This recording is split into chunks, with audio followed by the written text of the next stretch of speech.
let's talk about some stocks, because I know people want to know how they can benefit, how they can, we said this a million times, but they want bag of money in 25. Yeah, what are the stocks? What are the stocks that's going to benefit from Trump's being in office? I mean, we saw them sit next to him. Meta, for sure. Google, for sure. Amazon's going to do incredibly well. Google will be in that B tier when OpenAI goes public, to the moon.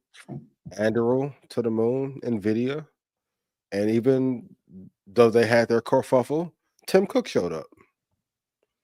It tells you. Like that. That's why I said, I know Trump has to look at that and say, okay, yeah, you did donate to me, but I'm helping you make billions more. And you highlighted this on Breakfast Club. Elon, of course, is obvious in Tesla for sure.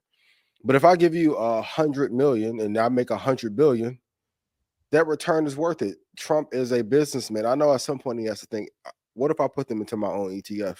Because he is the catalyst for them going higher the next 4 years. So sometimes the obvious picks are right in front of your face. They were illustrated and got a lot of TV time.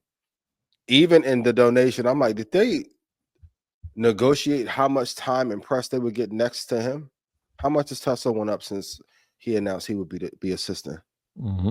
Elon, and one day we got to have a conversation about Elon's masterful plan of taking over the country is working. It's in line. I'm gonna add a few more. I think Palantir plays a role. Palantir do great from a standpoint of surveillance and government contracts. But we said this before, man. You can break it down into categories from a defense standpoint, and that's been huge. Protect the country, protect the borders. So Lockheed Martin for sure. RTX is another one.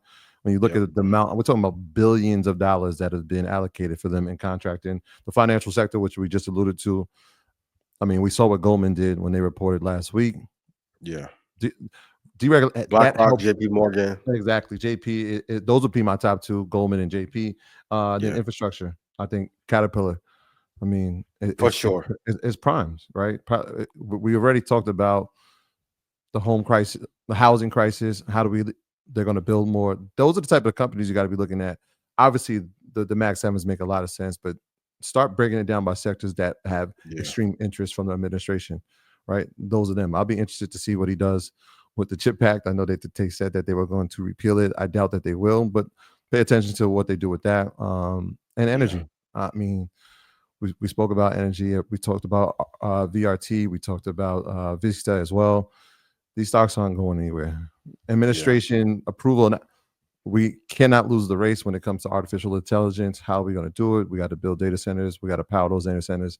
We have to have connectivity to those data centers. Those are all going to be in play. And also watch the CEOs who are doing interviews that are speaking positively about how Trump will impact our economy, and they hated him 4 or 8 years ago.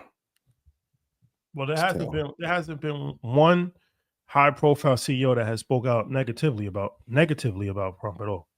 And if I lived in the 1970s and lived next to John Gotti, I wouldn't say nothing bad about Gotti either. We got to make it. We got to make it. You got to just see it through. Yeah, it's almost it's a risk to the company and to your tenure under leadership to do so right now, because he has too much control right now to even have as an enemy.